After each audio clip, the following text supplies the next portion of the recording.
আপনি গত ২ বছর ধরে দেখছি আপনি সামাজিক যোগাযোগ মাধ্যমে এবং রাজনৈতিক মঞ্চে চ্যালেঞ্জ দিতে খুব পছন্দ করেন।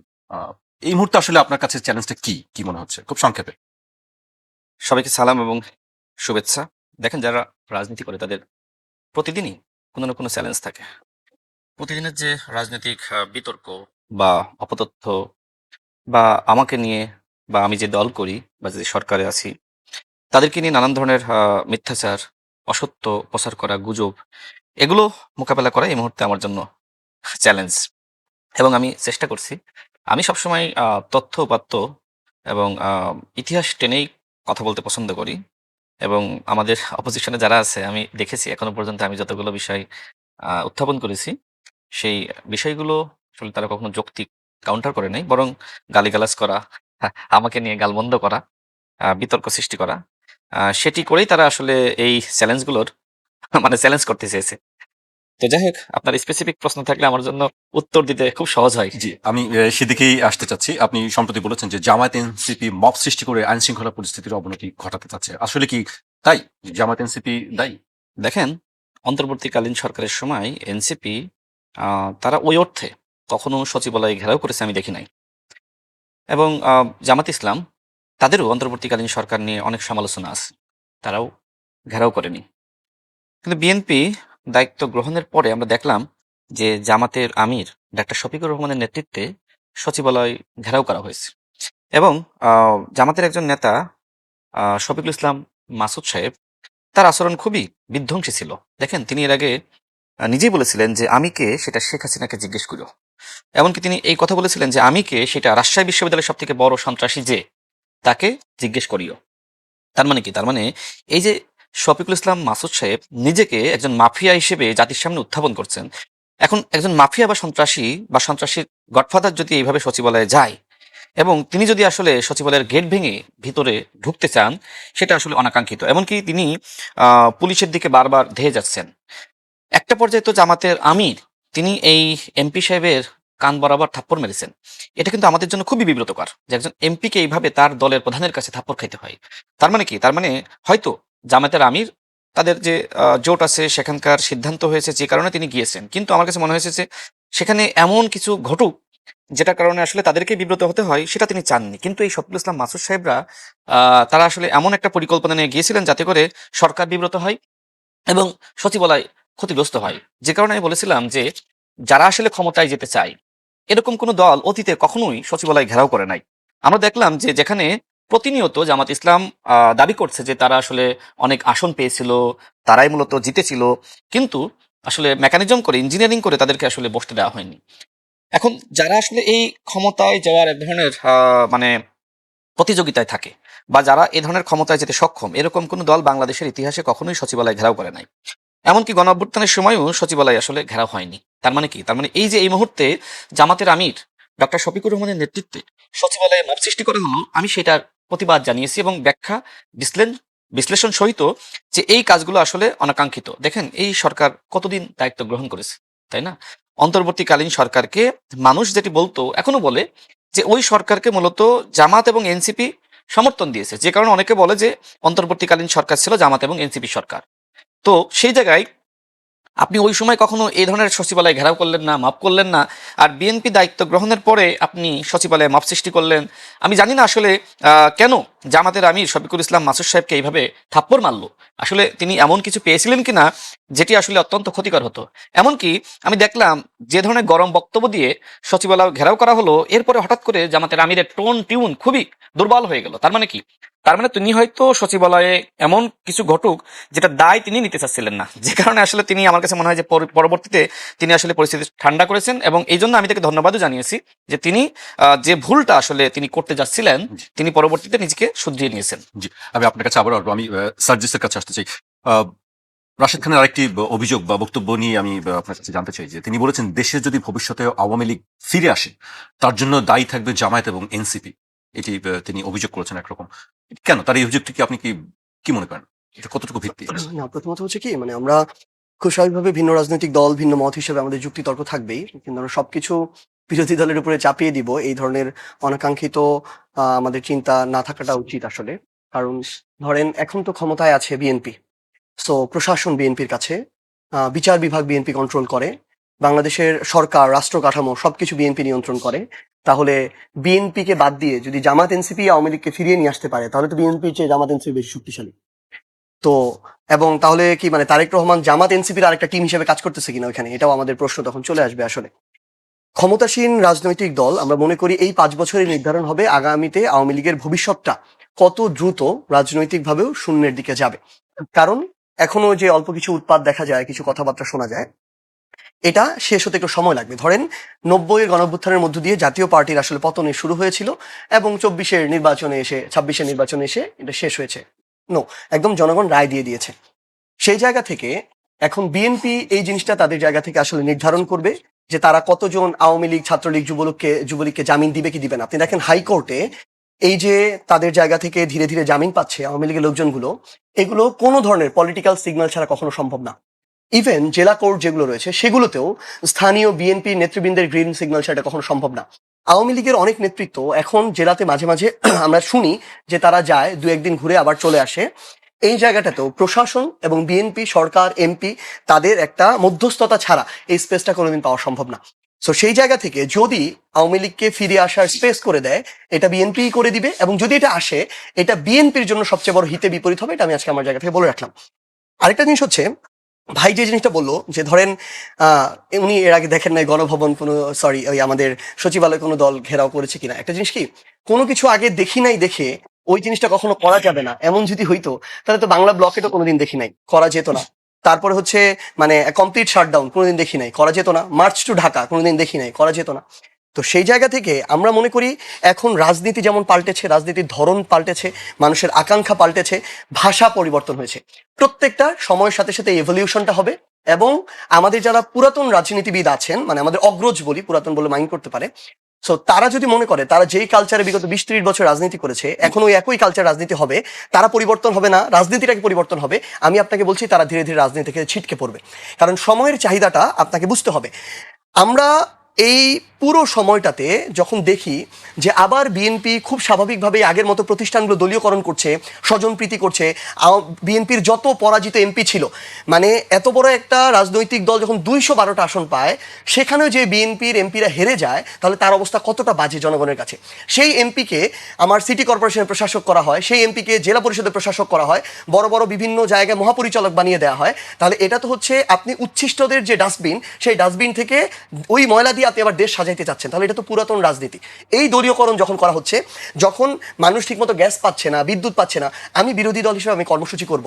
আমি যেমন সচিবালয়ের সামনে গিয়েছি, আমি কোনো একদিন যদি প্রয়োজন হয় আমি সংসদের সামনে মানিক মিয়া এভিনিউতে গিয়েও বসবো। কোনোদিন যদি আমার প্রয়োজন হয় আমি হয়তো বঙ্গভবনের সামনে গিয়েও বসবো। এটা তো আমি জনগণের জন্য বসেছি।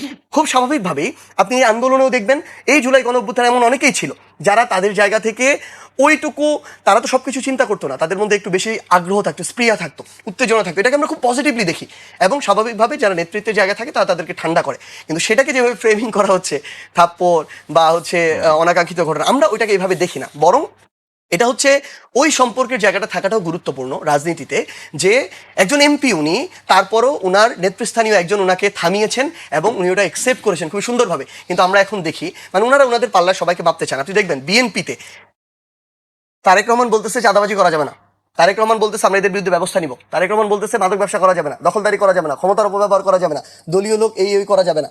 কিন্তু আমরা প্রত্যেকটা জায়গায় আপনি দেখবেন, আমি কিন্তু বলতেছি না সব বিএনপি, ধরেন ভাইয়ের আসনে বিএনপির 1 লাখ মানুষ আছে, সর্বোচ্চ 500 মানুষ আছে যাদের অত্যাচারে মানুষ দুষ্ট। কিন্তু এই 500 জন মানুষ এমন কিছু নাই করে না। আমরা কেন হবিগঞ্জে গিয়ে জি কে গাউসের বিরুদ্ধে কথা বলেছি? জি কে গাউসের ডান হাত বাম হাত যারা আছে, যারা আমাদের উপর হামলা করেছিল, ধরেন কেউ ছাত্রদল করে কিন্তু সে মাদকের ব্যবসা নিয়ন্ত্রণ করে, ধরেন কেউ যুবদল করে কিন্তু সে ওই থানার বাণিজ্যটা নিয়ন্ত্রণ করে, ধরেন আরেকজন শ্রমিক দল করে সে জলমহলের বাণিজ্যটা নিয়ন্ত্রণ করে। মানুষ অতিষ্ঠ হয়ে গেছে। মানুষ তার নেতাকর্মীদের অনুমতি ছাড়া একটা মামলা করতে পারে না, পুলিশের কাছে যাইতে পারে না, একটা নিজের জমিতে ঘর তুলতে পারে না। তো এই ধরনের যারা রাজত্ব কায়েম করে, ত্রাসের রাজত্ব, আমি যদি তাদের বিরুদ্ধে কথা বলতে যাই আর সেটাকে যদি এইভাবে ফ্রেমিং করা হয়, এটা আগে কখনো হয় না, তাহলে তো হইতে পারে না। বরং আমরা মনে করি মানুষ তাদের জায়গা থেকে যে পরিবর্তনটা চাচ্ছে, আমাদের এই প্রতিবাদের ভাষাটাও ধীরে ধীরে পরিবর্তন হবে। আমরা এটা করব সরকারি দলকে এটাতে অভ্যস্ত হইতে হবে। যদি আমাদের মনে হয় কোনো জায়গায় সংশোধন প্রয়োজন, আমরা সেটাও করব, কিন্তু এটা সরকারি দলের কথায় না, এটা জনগণের কথা থেকে আসতে হবে। এবং আমরা শুধু আপনাকে এইটুকু বলে রাখি যে ভাই একটা জিনিস বলছেন, আমি শুধু এইটুকু মেনশন করে দিই। ভাই বলছেন যে সর্বশেষ সরকারটা ছিল জামাত এনসিপি সরকার। হয়তো ভাই ওই টাইমে এটার সাথে এত কানেক্টেড ছিলেন না, কিন্তু জনাব তারেক রহমান নিজে খুব ভালো করে জানেন এই উপদেষ্টা পরিষদে যাদের নাম ছিল সেখানে তারেক রহমানের লোকের দেয়া নামও তারেক রহমানের দেয়া লোকও সেখানে ছিল, এবং যারা উপদেষ্টা হয়েছে একজনের এগেনস্টে তারেক রহমান বিরোধিতা করেনি। এখানে যেমন বৈষম্য বিরোধী ছাত্র আন্দোলনের নাম ছিল, এখানে যেমন জামায়াতেরও অনেকের নাম ছিল, বিএনপিরও ছিল, আর্মিরও ছিল, ডক্টর ইউনূসের নিজের ছিল, সিভিল সোসাইটির ছিল, সামগ্রিকভাবে সবার ছিল। এবং সবচেয়ে বড় দল হিসেবে বিএনপির স্টেকটা সবচেয়ে বেশি ছিল।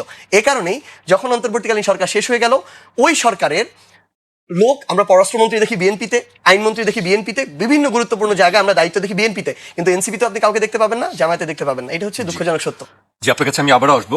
আপনারা দুজনই আমরা দেখেছি অতীতে যে একজন একজনের বিরুদ্ধে পাল্টাপাল্টি চ্যালেঞ্জ একজনের বিরুদ্ধে না, দিচ্ছেন, রাজনীতির politics, এসবের বিরুদ্ধে। মাঠের কথাই আমি বলি। সেক্ষেত্রে রাশেদ খানের কাছে আমি আসতে চাই। আপনি বলেছেন যে এনসিপি জামায়াতের মস্তিষ্ক দ্বারা পরিচালিত হয়, ব্রেইন দ্বারা, এবং জামায়াত তাদেরকে পরিচালিত করে, নাহিদ ইসলাম তাদের পরিচালিত করছে। এনসিপি জামায়াত দ্বারা পরিচালিত হচ্ছে। আমি কি তার বক্তব্যের কাউন্টারগুলো বা উত্তরগুলো জি, আগে দিব, আমি অবশ্যই দিতে তারপরে পারি। আমি শেষে আপনার অবশ্যই। উত্তর দিই। দেখেন, সর্বশেষ জনাব সার্জিস আলম যেটি বললেন যে ওই সরকারের অনেকে বিএনপিতে আছে। দেখেন, ওই সরকারের ২ জন উপদেষ্টা এনসিপিতে আছে এবং আরেকজন উপদেষ্টা এনসিপিতে সরাসরি নাই, কিন্তু তিনি নাহিদ ইসলামের রাজনৈতিক উপদেষ্টা হিসেবে কাজ করেন। যেমন আসিফ মাহমুদ, তিনি মুখপাত্র। আর নাহিদ ইসলাম তো উপদেষ্টা থাকাকালীন সময়েই তিনি এই দল গঠন করেছেন, এবং সেই সময় তো আসলে আমাদের সাথে অনেক আলোচনা হয়েছে। আমি জানি, আপনিও জানেন, কারণ তিনি যে সময় ছাত্র উপদেষ্টা দল গঠন নিয়ে অসংখ্যবার নাহিদ ইসলামের বাড়িতে আলোচনা হয়েছে। মন্ত্রীপাড়ার যে বাসভবন ছিল সেখানে আমাদেরও কয়েকবার ডেকেছে। নুরুল হক নূর সহ গণ অধিকার পরিষদের সাথে সেই সময় বেশ ইতিবাচকভাবে আলোচনা হচ্ছিল যে নতুন দল গঠনে আসলে একসাথে কাজ করি, না দল গঠনে শুরুতে। তো সেই সময় জনাব নাহিদ ইসলামের বাসভবনে জনাব সার্জিস আলম তিনিও ছিলেন, এমনকি তাদের শীর্ষ নেতৃবৃন্দ সবাই ছিলেন। এবং সেই সময় নাহিদ ইসলাম স্বয়ং উপদেষ্টা, অর্থাৎ আমি যে কথাগুলো বলছি সেটা জনাব সার্জিস আলমকে সাক্ষী রেখে বলছি যে এনসিপি গঠিত হয়েছে অন্তর্বর্তীকালীন সরকারের পৃষ্ঠপোষকতায় এবং সহযোগিতায়। এটা আপনি প্রমাণ করতে পারবেন না যে আপনি অন্তর্বর্তীকালীন সরকারের আশীর্বাদ ছাড়াই আপনি এনসিপি গঠন করেছেন। তার মানে আসলে কি তাই? আমরা আমি শেষ করার পরে সে প্রমাণ বলবে, করুক কিভাবে না, তাদের পৃষ্ঠপোষকতা হয়েছে। মানে নোট করুক, তার সময় সে বলবে। ঠিক আছে। তো এটা একটা ব্যাপার গেল। দ্বিতীয়ত হলো, অন্তর্বর্তীকালীন সরকারের সময়ে আমাদের জনাব সার্জিস আলম তিনি ওই সময়ে বেশ মানে অনেক কিছু ভোগ করতে পেরেছেন। এটি পরবর্তীতে নিজেই বলেছেন যে দেখেন, আপনারা সবাই অন্তর্বর্তীকালীন সরকারকে মিস করবেন। ওই সময় আমরা মন চাইছে অমুক উপদেষ্টার বাড়িতে ঢুকে গিয়েছি, মন চাইছে অমুক সচিবের রুমে ঢুকে গিয়েছি, এটা তো আর আমরা আর পারবো না। এই ভিডিও নিশ্চয়ই আপনিও দেখেছেন। ঠিক এইভাবে তার বক্তব্যগুলো আমরা শুনেছিলাম। তার মানে কি? তার মানে অন্তর্বর্তীকালীন সরকারের সময় এনসিপি তারা সুবিধাভোগী ছিল। এই জন্য আমাদের সার্জিস আলম তিনি কিন্তু বলছিলেন যে স্টেটম্যান হিসেবে ডক্টর মোহাম্মদ ইউনূসের 5 বছর থাকা উচিত। এমনকি তাদের আরো অনেক নেতৃবৃন্দ 12ই ফেব্রুয়ারি নির্বাচনের তারিখ যে সময় ঘোষণা করা হয়, তারা বারবার বলছিল 12ই ফেব্রুয়ারি বাংলাদেশে কোনো নির্বাচন হবে না। এবং এই বক্তব্য আপনি শুনেছেন, তাদের আরেকজন মুখপাত্র নাসিরউদ্দিন পাটোয়ারি নিজেই বলেছিল 12ই ফেব্রুয়ারি বাংলাদেশে কোনো নির্বাচন হবে না। এমনকি তারা যে দলের সাথে এই মুহূর্তে জোটে আছে সেই দলও তো বারবার বলছিল পিআর ছাড়া বাংলাদেশে নির্বাচন হবে না। আচ্ছা, আমার প্রশ্ন হলো যে এনসিপি শুরুতে তাদের আমি ব্যাপক সাড়া দেখেছি। আমার কাছে মনে হয়েছিল যে যারা গণ অভ্যুত্থানে যে সকল তরুণরা নেতৃত্ব দিয়েছে তাদের একটি দল হওয়া দরকার, কারণ আওয়ামী লীগ তো ভ্যানিশ হয়ে গেছে। কবে ফিরবে বা ফেরার আদৌ প্রয়োজন আছে কিনা বা ফেরা উচিত কিনা, নানান ধরনের চিন্তার জায়গা থেকে মানুষ ভাবছিল যে এনসিপি বিকল্প। এবং সেই বিকল্প চিন্তা আমরা তাদের মধ্যে দেখেছি। অনেকে এনসিপির প্রতি আশান্বিত হয়ে ভরসা করে দেশের বাইরে তাদের উজ্জ্বল কেরিয়ার বিসর্জন দিয়ে বাংলাদেশে এসেছিল, যেমন একজন ডাক্তার জারা। পরবর্তীতে এনসিপি যে সময় জামাতের সাথে জুটে গেল, ডাক্তার জারা থেকে শুরু করে এরকম যারা ছিল সম্ভাবনাময়ী, তারা অধিকাংশই আসলে এনসিপি ত্যাগ করেছে। দেখেন, এনসিপি কেন বারবার বলছিল যে জামাত ইসলাম বাংলাদেশে সংস্কার চায় না, পিয়ারের নামে প্রতারণা করছে, এই কথা নাহিদ ইসলাম নিজে বলেছিল। নাহিদ ইসলাম আরো বলেছিল যে জামাতের নেতৃত্বকে দেশের মানুষ গ্রহণ করবে না। এমনকি জামাত সম্পর্কে তার আরো অনেক নেতিবাচক মন্তব্য আমরা শুনেছি। আমার মাঝে মধ্যে নিজের কাছে প্রশ্ন তৈরি হয় যে নাহিদ ইসলাম বললো যে জামাতের নেতৃত্বকে দেশের মানুষ গ্রহণ করবে না, সেই নাহিদ ইসলাম কি করে জামাতের নেতৃত্বকে গ্রহণ করলো? এবং আরো আমার খুব দুঃখ লাগে, যেখানে নাহিদ ইসলামের আহ্বানে, তার এক দফার আহ্বানে দেশের সমস্ত জনগণ, এমনকি আমি সহ আপনি, আমরা সবাই, সমস্ত রাজনৈতিক শক্তি, সামাজিক শক্তি, এমনকি সরকারের একটি অংশ আমলাদের একটি অংশ, প্রশাসনের একটি অংশ, তারা সবাই রাজপথে নামলো। সেই নাহিদ ইসলাম কিভাবে, যারা এই দেশে জন্মে বিশ্বাস করে নাই, কিভাবে আসলে তাদের সাথে তাদের নেতৃত্ব মেনে জোটে গেল আমি জানি না। নাসিরউদ্দিন পাটোয়ারি সম্পর্কে আপনিও শুনেছেন, তিনি কি বলেছে? তিনি বলেছে যে জামাত সংস্কার নামে ভণ্ডামি করছে, জামাত স্বাধীনতা চায় না, জামাত সার্বভৌমত্ব চায় না, জামাত মানচিত্রের জন্য থ্রেট, বলে না এই ধরনের কথাবার্তা বলছে। তো এমনকি তিনি আরো বলেছেন যে জামাত আসলে ভারতের তৈরি একটি দল। এত কথাবার্তা বলার পরেও আবার জামাতের সাথে এনসিপি কেন জোটে গেল আমি জানি না। আচ্ছা, আরো দেখেন যে জামাত ইসলাম তো একটা ইসলামিক দল, শরিয়া আইন কায়েম করতে চাই।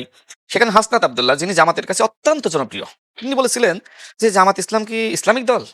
এ ধরনের প্রশ্ন সাংবাদিকদের কাছে তিনি নিজে করেছিলেন। এরকম অসংখ্য কথাবার্তা কিন্তু আমরা দেখেছি যে জামাত সম্পর্কে এনসিপি নেতৃবৃন্দ বলেছে। তারপরেও সেই এনসিপি নতুন বন্দোবস্তের কথা বলে, ওই যে পুরাতন বন্দোবস্তের কথা বললেন না, পরবর্তীতে একটু মার্জিত ভাষায় বললেন যে আমাদের যারা আসলে সিনিয়র রাজনীতিবিদ, তো সেই পুরাতন বন্দোবস্তের সাথে কেন আসলে এনসিপি গেল আমি জানি না। এনসিপির কাছ থেকে তো মানুষের অনেক প্রত্যাশা ছিল, আমারও ছিল, কারণ বাংলাদেশে বিএনপি বড় একটি দল। তো যদি আপনি গণতান্ত্রিক সৌন্দর্য আপনি বাড়াতে চান, বা বাংলাদেশকে একটি গণতান্ত্রিক রাষ্ট্র হিসেবে আপনি বিশ্বের বুকে মাথা উঁচু করে দেখাতে চান, তো সেক্ষেত্রে আরেকটি বড় দল দরকার ছিল। এখন সেই বড় দল কি আসলে এনসিপি হবে নাকি জামাত ইসলাম হবে? মানুষ ওই সময় যে সম্ভাবনা দেখছিল যে এনসিপির নেতৃত্বে আর একটা জোট হইতে পারে, তাই না? আবার সেটা বিকল্প একটি জোট, কিন্তু সেইটা হয়ে গেল আবার জামাতের নেতৃত্বে এনসিপি জোট। খুবই দুঃখজনক। তো এই বিষয়গুলো আমাদেরকে মাঝে মধ্যে পীড়া যায় যে আমরা কি আসলে নতুন বন্দোবস্তের নামে আমরা কি আসলে এটাই চেয়েছিলাম? আচ্ছা, তারপরে তিনি আরো যে বক্তব্য এখানে উত্থাপন করলেন যে আওয়ামী লীগ ফিরলে তার জন্য দায়ী থাকবে আসলে আপনার বিএনপি, যে কথা তিনি বললেন, আমি এর উল্টো কথা বলেছিলাম। কেন বলেছিলাম সেই ব্যাখ্যা দিই, শোনেন। এই যে জামাত ইসলামের যে হটকারী রাজনীতি, সরকারকে একদিনে ফেলিয়ে দিবে, সরকারকে এক সপ্তাহের মধ্যে ফেলিয়ে দিবে, গণ অভ্যুত্থানের হুমকি, মানে এই যে প্রতিনিয়ত হুমকি দেওয়া, সরকার সম্পর্কে মিথ্যাচার করা, নানান ধরনের অপতথ্য প্রচার করা, এমনকি তাদের বট বাহিনী তো রয়েছে, এই বট বাহিনীর যে শাখা রয়েছে সেই শাখার সদস্যরা প্রতিনিয়ত মিথ্যাচার, মিথ্যা ভিডিও বানানো, এবং অনেকগুলো তাদের পেজ রয়েছে সেখান থেকে ভুয়া ফটোকার্ড ছড়িয়ে দেওয়া, নানান কাজগুলো তারা করছে। এবং এইভাবে আসলে রাষ্ট্রকে আনস্টেবল করার নানান ধরনের পায়তারা আমি লক্ষ্য করছি। যে জন্য আমি বলেছিলাম যে আওয়ামী লীগ তখনই ফিরতে পারবে যখন আসলে একটা অস্বাভাবিক পরিস্থিতি বিরাজ করবে, এবং সেই অস্বাভাবিক পরিস্থিতি আসলে বাংলাদেশে সৃষ্টি করছে এই মুহূর্তে জামাত ইসলাম এবং এনসিপি এর সাথে আসলে যুক্ত হয়েছে। আর এই জায়গা থেকে মূলত আমি এই কথা বলেছিলাম। আচ্ছা, বিচার বিভাগের কথা বললেন যে বিচার বিভাগ তো আসলে বিএনপির নিয়ন্ত্রণে। দেখেন, বিচার বিভাগ স্বাধীনভাবে কাজ করছে, এবং বিচার বিভাগ স্বাধীনভাবে, আমার কাছে মনে হয় যে অন্তর্বর্তীকালীন সরকারের সময় যতটুকু না স্বাধীনভাবে কাজ করার সুযোগ পেয়েছে, তার থেকে বেশি এখন স্বাধীনভাবে কাজ করছে। তিনি আরো অনেকের জামিনের কথা বললেন। আবার আমরা শুনেছি অন্তর্বর্তীকালীন সরকারের সময় এমনকি এখনো বলছে মামলাবাজি, তাই না? অনেককে ভুয়া মামলায় অনেক আওয়ামী লীগের নেতা কর্মীদেরকে গ্রেপ্তার করানো হয়েছে। একদিকে আপনারাই বলছেন যে আসলে মামলাবাজি হয়েছে, অন্যদিকে যারা জামিন পাচ্ছে তাদের ব্যাপারে আবার মন্তব্য করতেছেন। আমি জানি না যে আসলে আপনারা দ্বিচারিতা কেন করতেছেন। একটা বিষয় বলেন, এখন বিচার বিভাগ যদি স্বাধীন হয়, তাই না, আওয়ামী লীগের তো সবাই অপরাধ করে নাই, আওয়ামী লীগের যারা অপরাধ করেছে আপনারাই বলেছেন মামলাবাজি, তার মানে কি অন্তর্বর্তীকালীন সরকারের সময় অনেকে অ্যারেস্ট হয়েছে, নির্বিচারে অ্যারেস্ট হয়েছে, যারা ওই অর্থে তাদেরকে আসলে জামিন দেওয়া উচিত না? আমি মনে করি যে বিচার বিভাগের স্বাধীনতার জন্যই এটা করা উচিত। আচ্ছা, তারপরে দেখেন, আরো বলা হলো যে বিএনপি নাকি আওয়ামী লীগের পুনর্বাসন করছে। জয় বাংলা স্লোগান আমরা 2বার শুনেছি এনসিপির মিছিলে, সমাবেশে, এমনকি এই জুলাই পদযাত্রার সময়। তার মানে কি? তার মানে আওয়ামী লীগের লোকজনকে এই মুহূর্তে পুনর্বাসন কারা করছে? এনসিপি করছে। দেখেন, এর আগে জামাতের আমি গতকাল যে বক্তব্য দিয়েছি যে গণঅভ্যুত্থানের সাথে সর্বপ্রথম বেইমানি করেছে জামাতের আওয়ামী লীগকে সাধারণ ক্ষমা ঘোষণা করার মধ্য দিয়ে। এখন আমি জানি না আমাদের সার্জিস আলম তারা এই বিষয়গুলো নিয়ে এখন আর কেন মন্তব্য করে না, যে বর্তমানে যে জামাতের আমির আওয়ামী লীগকে সাধারণ ক্ষমা ঘোষণা করলো, সেই জামাতের আমিরের বর্তমান অবস্থানটা কি? দেখেন, আমি যতটুকু জানি যে জামাতের নেতৃবৃন্দ কি করে জানেন, গ্রাম বাংলায় তারা যে সময় আসলে আওয়ামী লীগের কাউকে গ্রেপ্তার করতে যায়, প্রশাসনী বা থানায় তাদের যে সোর্স রয়েছে জামাতে, তারা আসলে জানিয়ে দেয়। এরপরে জামাতের নেতৃবৃন্দ যেটা করে, আওয়ামী লীগের ওই নেতাদেরকে ফোন করে বলে পুলিশ যাচ্ছে, ভেগে পড়ো, সটকে পড়ো। এইভাবে কিন্তু পুনর্বাসন করেছে। আমি 2 মিনিটে শেষ করি। তারপরে দেখেন যে কয়েকদিন আগে জামাতের একজন এমপি ইলিয়াস মোল্লা, ফরিদপুর এক আসনে, তিনি কি বললেন? তিনি বললেন যে আওয়ামী লীগের লোকজন যদি আমাদেরকে ভোট না দিত, আমরা কি এত আসন পাইতাম? আমি কি এমপি হতে পারতাম? তার মানে কি? তার মানে নির্বাচনের আগে আওয়ামী লীগের সবথেকে বেশি পুনর্বাসন করেছে কে? জামাত ইসলাম। আচ্ছা, আরো দেখেন, জামাতের আরেকজন নেতা, যেটি সামাজিক যোগাযোগ মাধ্যমে, গণমাধ্যমে ব্যাপকভাবে ভাইরাল হয়েছিল, সে বলেছিল যারা আসলে আওয়ামী লীগ করেন যদি জামাতে যোগদান করেন তাদের সমস্ত দায় দায়িত্ব জামাত নিবে, বলে নাই? আচ্ছা, নাহিদ ইসলামের একটি বক্তব্যকে কেন্দ্র করে ব্যাপকভাবে আসলে সমালোচনা সৃষ্টি হয়েছিল। নাহিদ ইসলাম বলেছিল যারা আসলে ছাত্রলীগ করেছেন, যারা অপরাধ করেননি, তারা আমাদের দলে যুক্ত হতে পারেন। আমি কিন্তু সঠিক বক্তব্যই আমি উত্থাপন করলাম যে অপরাধ করেননি। আচ্ছা, যেখানে আপনারা বলছেন যে দল হিসেবে আওয়ামী লীগের বিচার হওয়া দরকার, ছাত্রলীগ যুবলীগের সবার বিচার হওয়া দরকার। তাহলে বিচারের আগে নাহিদ ইসলাম কিভাবে গণ অভ্যুত্থানের মহানায়ক নায়ক এবং আরো আহ্বানে একবার আহ্বানে আমরা সবাই গিয়েছিলাম, যেটা অনেকে প্রশ্ন করার চেষ্টা করেন। আমি কোনো প্রশ্ন করতে চাই না, আমার কথা হলো হ্যাঁ নাহিদ ইসলাম একবার ঘোষণা দিয়েছিলেন। সেই নাহিদ ইসলাম কিভাবে এই ছাত্রলীগকে আসলে এনসিপিতে যুক্ত হওয়ার জন্য আহ্বান করেন। তো এই যে কথাগুলো আমি বললাম, এখন দর্শকরাই আসলে বিশ্লেষণ করুক যে আসলে আওয়ামী লীগের পুনর্বাসন কারা করছে, জামাত করছে, এনসিপি করছে নাকি বিএনপি করছে। শেষ কথা হলো প্রতিষ্ঠানগুলোকে দলীয়করণ করা। দেখেন আমরা দেখেছি জাতীয় নাগরিক কমিটি, পার্টি না কিন্তু কমিটি হয়েছিল, সেই কমিটির একজন নেতা ছিলেন যিনি মোহাম্মদ এজাজ, তাকে ঢাকা উত্তরের প্রশাসক করা হয়েছিল। তাহলে দলীয়করণ কে করলো? আচ্ছা দেখেন ওই সময় যে ছাত্র উপদেষ্টা বিভিন্ন মিনিস্ট্রিতে দায়িত্ব পেয়েছিল কারা ছিল? অধিকাংশ এনসিপির নেতা, এবং এখন এনসিপির দল করছে। তার মানে কি? তার মানে আপনি 18 মাসে অন্তর্বর্তীকালীন সরকারের সময় কি কি সুবিধা নিয়েছেন এবং কোথায় কাকে নিয়োগ দিয়েছেন, আমার কাছে মনে হয় যে এটি যদি আমাকে বলতে বলেন তাহলে তো সময় লাগবে। মূল কথা হলো যে অন্তর্বর্তীকালীন সরকারের সময় জনাব সার্জিস আলমের যে বক্তব্য ছিল, ওই বক্তব্য যদি বিশ্লেষণ করেন তাহলে বোঝা যায় যে অন্তর্বর্তীকালীন সরকারের সময় যদি সুবিধাভোগীর তালিকা করেন তাহলে 1 নম্বরে এনসিপি, 2 নম্বরে জামাত, এরপরে অন্যান্য দলের কথা আপনি বলতে পারেন। সর্বশেষ কথা হলো আমাদের মাননীয় প্রধানমন্ত্রী সম্পর্কে বলেছেন, যেখানে জনাব তারেক রহমান বলছেন চাঁদাবাজি, মাদক, দুর্নীতির বিরুদ্ধে কথা, সেখানে নাকি মানে এগুলো বিএনপির অনেকে করছে। দেখেন বাংলাদেশের সার্বজনীন সমস্যা কি? ছিনতাই, কিশোর গ্যাং, এরকম ধর্ষণ, নিপীড়ন আছে না? এই সংকটগুলো তো আছে। এখন এনসিপির মধ্যেও তো এই সংকট সৃষ্টি করে এরকম কাউকে পাওয়া যাচ্ছে, জামাতের মধ্যে তো অহরহ এখন পাওয়া যাচ্ছে। ঠিক একইভাবে এরকম অপরাধ করছে বিএনপির মধ্যেও আছে, সাধারণ মানুষও আছে। অর্থাৎ এই যে চাঁদাবাজি, দুর্নীতি, মাদক, এগুলো সার্বজনীন সমস্যা। এই সমস্যাগুলো মোকাবেলার জন্য দরকার জাতীয় ঐক্য। কিন্তু আমাদের এনসিপি বন্ধুরা, এটা শেষ করি, এনসিপির বন্ধুরা এবং জামাতের নেতৃবৃন্দরা তারা শুধুমাত্র বিএনপির কর্মীরা কোথায় কি অপরাধ করছে সেইটাই চোখে দেখতেছে, কিন্তু তাদের একজন এমপি তিনি কি অপরাধ করতেছেন, তাদের একজন নেতা কি অপরাধ করতেছেন, সেগুলো তারা আসলে চোখে দেখতেছে না। সর্বশেষ কথা হলো, বিরতিতে যাবেন, এই লাইনটা শেষ করি। সর্বশেষ কথা হলো তিনি যেটি বলেছেন যে বিএনপির সব থেকে বেশি স্টেক ছিল, উপদেষ্টা ছিল, এটা অসত্য। দেখেন কিভাবে অন্তর্বর্তীকালীন সরকারের উপদেষ্টা পরিষদ গঠিত হয়েছিল সেটা নাহিদ ইসলাম তিনি নিজেই কিন্তু সাংবাদিক সম্মেলন করে বলেছিলেন যে এই যে 6 জন সমন্বয়ক, যাদের সমন্বয়ে আসলে আপনার লিয়াজু কমিটি গঠিত হয়েছিল, মূলত তারাই এই উপদেষ্টা পরিষদ গঠন করেছে। আপনি সেই সময় সরকার গঠন করেছেন এটি বলে ক্রেডিট নিলেন, আর এখন বলেন যে বিএনপি ছিল। আচ্ছা বিএনপি যদি 2-1 জন থেকেও থাকে নাম বলেন আপনি, কিন্তু আমি তো দেখছি যে 2 জন ছাত্র উপদেষ্টা সরাসরি যারা এনসিপি গঠন করেছে তারা তো এখন আপনার এনসিপির প্রধান নেতা হয়েছে, তাই না? তার মানে কি? তার মানে ওই সরকার